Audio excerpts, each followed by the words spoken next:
Achal, lovely to speak to you because, there's a dialogue in Dawn that says, na Dawn ko pakadna mushkil hi nahi namumkin hai.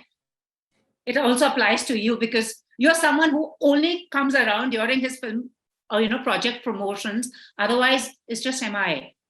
Right. I'm quite the introvert that way. So yeah, when work is not in the spotlight, I just decide to keep it low. Well, that works for you too. But the fact is now it's become a thing. You made your debut all those years ago, but now digital debut, that debut, it's now become a kind of a thing, hasn't it? Right. One debut was not enough. Well, back then when I started my film career, there was no digital, to be honest.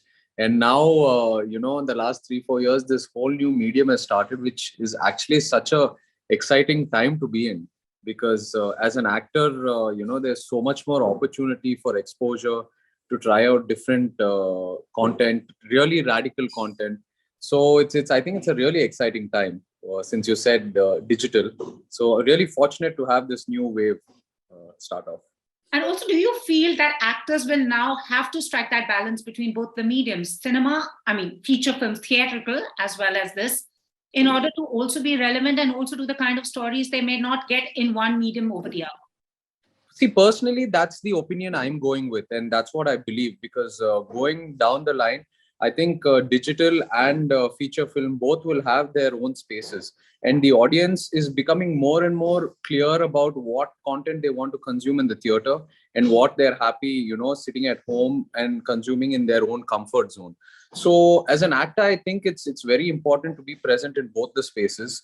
And also, I look at the digital space like a complete alter ego in a way where I can attempt certain things that might not make it to the big screen, or might not be viable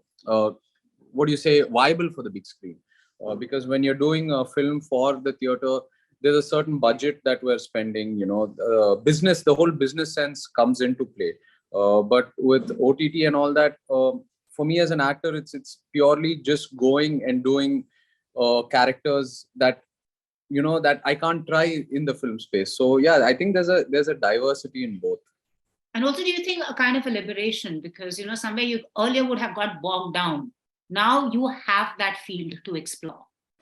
Yeah, it's very liberating, because the fact that your work is being watched in 200 plus territories, countries, being dubbed in so many languages, where language is not a barrier.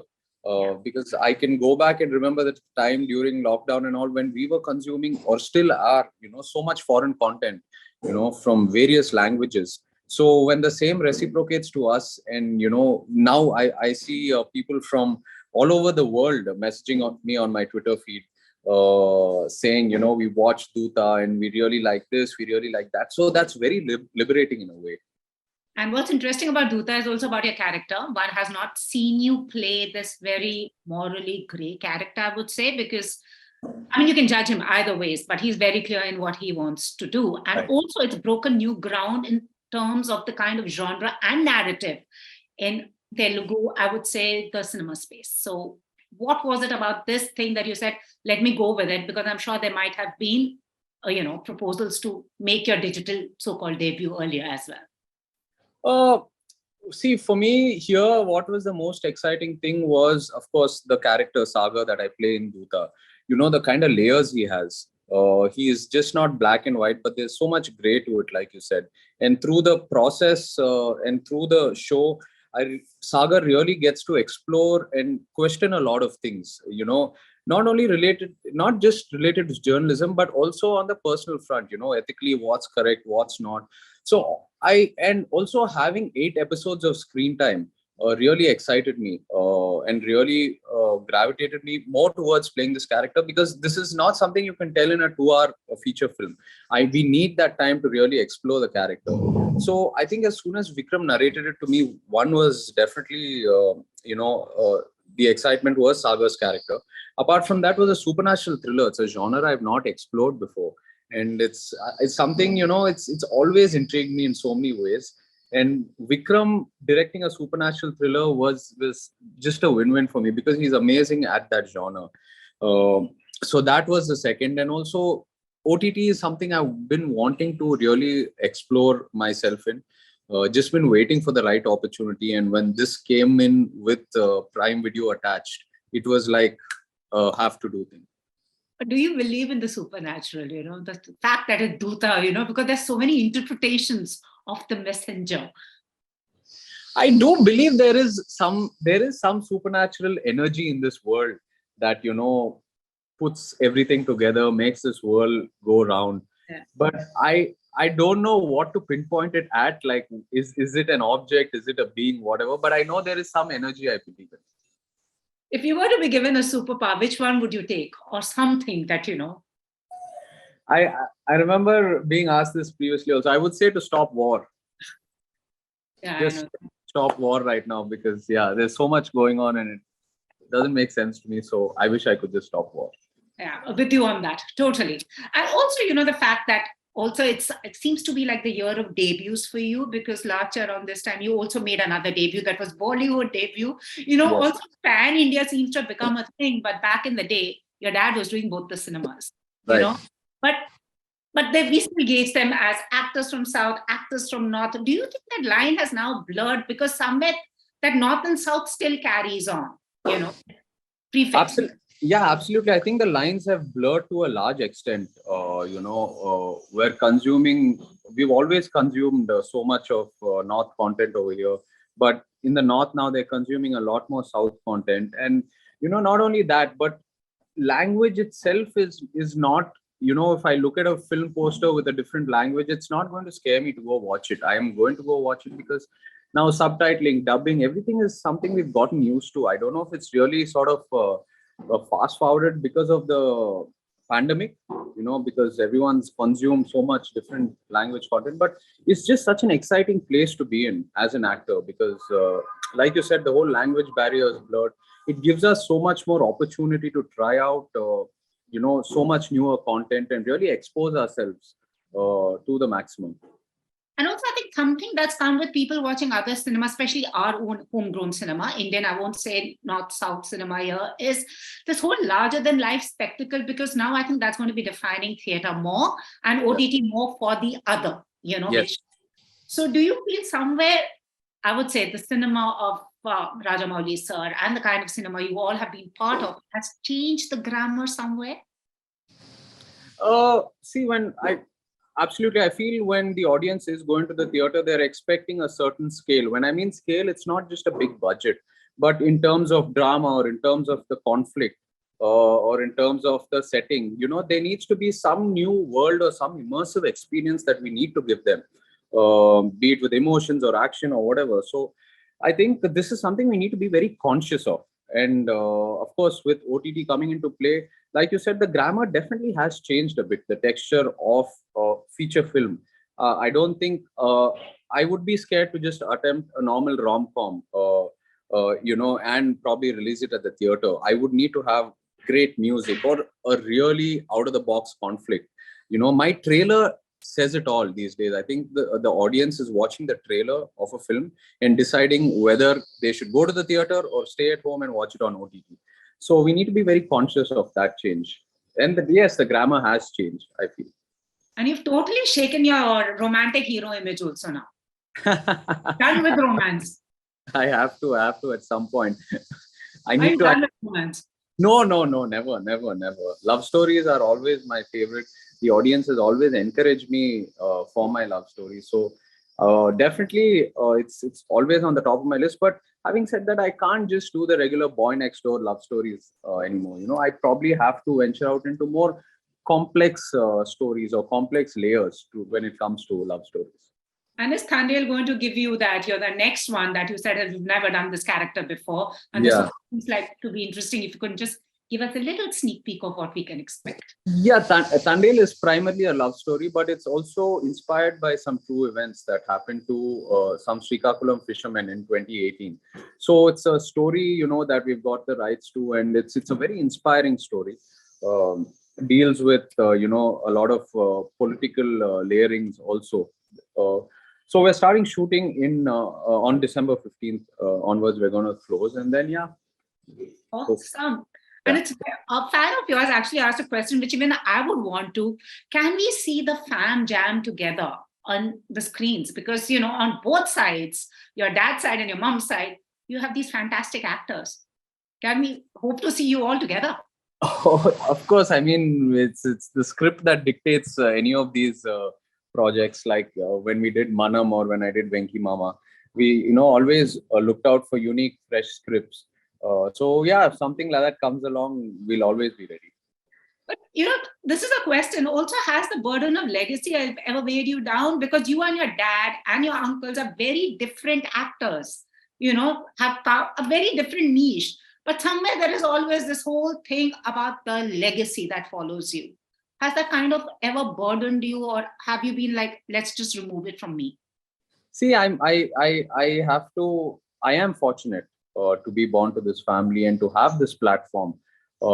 Having wanting to become an actor, it's the initial takeoff has just been so much more easier for me. So I'm very gifted and fortunate in that sense. I look at it more as a challenge to than something that's burdening me down. And what I've always seen is my uncle or my dad or my grandfather. They've always been unique to their style and what they are, what suits them, and that's what's been original, and that's why they've stood out, and that's why they've gotten all these fans. So that's what I keep reminding myself constantly, to be original, to try and create a path for myself, keeping in mind this responsibility I have. Yeah, being thankful for it. Also, the kind of stardom, like, say, the people prior to that generation, your dad's time, they feel that stardom no longer exists? Or do you Right. think that the definition of the star also has changed and his stardom? Because everyone is so available. I just feel the South has more stars because they're very elusive. Because all of you just come to promote. And then no one knows about what's happening in your lives. I think the definition of the star today is the content we pick. That dictates us very, very clearly. Every Friday is I would say a new start based on our release. So yes, apart from the top stars that are present, I think the rest of all, it's the content that dictates our stardom. So I'm very, very conscious about that. Yeah. And do box office numbers impact you or your decisions? Have they ever, or not the one? Critics No, yes. no, definitely. I mean, when you're doing a film for theatrical release, box office numbers are what actually finally dictate the result of the film. If the distributors and the buyers are making money, then the film's a hit. If they're not, how much ever critical acclaim we get, the film's not considered a hit. So box office numbers are something that I am aware of. And end of the day, it is a business for the producer as well. So I need to make sure that he is making money. So that's the only way I'll become a sustainable actor to work. Since you're also heavily into motor racing, we'll quickly wrap. Do you want to do a film that, like a Grand Prix kind of a, like, Gran Turismo kind of a film? I would love to. I mean, motor racing is like my second love after movies. But I don't know. Is it still that big in India? Do people still connect to motor racing that much? I think we still have some more time to go. But I would love to do a script somewhere down the line with Whose motor. biopic would you want to do from all the ones, like, we have had these fantastic racers? Oh, I think Naren Karthikeyan has always been a very inspiring motorsport, athlete from India. Since all those biopics are maybe you could be the pioneer in making one in this genre, yeah. Sure, definitely. Define yourself as an actor in one word. Growing, still growing. What is the biggest truth and the lie of being an actor in this industry? The lie is it's not as easy as it looks. The truth is that it is a challenging profession. It is challenging. Yeah, it is a lot of hard work. The one change you want to see going forward? I think I need to be a lot more daring in terms of the subjects I pick. I need to sort of really push myself and come out of my comfort zone more. It's something that holds you back, or is just It's when you have a success, then you want the next one to also to be successful. So somewhere then you start getting scared to try something new. You want to stick to a certain formula, you want to stick to a certain template that's been working for you. So over the years I've overcome that, but I need to push myself a lot more on that front. The biggest fear? Losing what I have. Social media for you is, for someone who's not on social media, and then he becomes a trend when he comes on social media. Social media for me is just a tool to communicate. An actor whose craft you really admire, someone you really admire. Recently, after working with Mr. Amir Khan, yeah, he's always been, someone I've looked up to, and having worked with him has really sort of endorsed that so much more. So now, since all those debuts have happened, and now you've done your debuts across, do we see you in a Hindi film soon, anytime soon? Definitely. I mean, I'm always open, to any Hindi, any language. I'm always open. I'm an actor, always wanting to try out new textures of work. So yes, definitely looking forward to it. Pleasure chatting with you. Thank you so much for giving me your time, and many congratulations on Dhootha, because it's really like made a statement. Thank you so much. So another digital, like maybe Dhootha Part 2, maybe we have seasons. Absolutely. I was just messaging Vikram and saying, when are you telling me Dhootha Part 2? So I'm already on him. I would love. I don't want to stop this. I want to really continue this journey, because my experience with Dhootha and the OTT space has been lovely. So it's something I want to keep going. Thank you so much, and all the very best till you start shooting soon, and a happy new year, because this year is coming to an end. Wish you the same. Thank you. Bye. Bye. If you've liked this interview, please like, share, and subscribe. Follow me on Twitter and Instagram.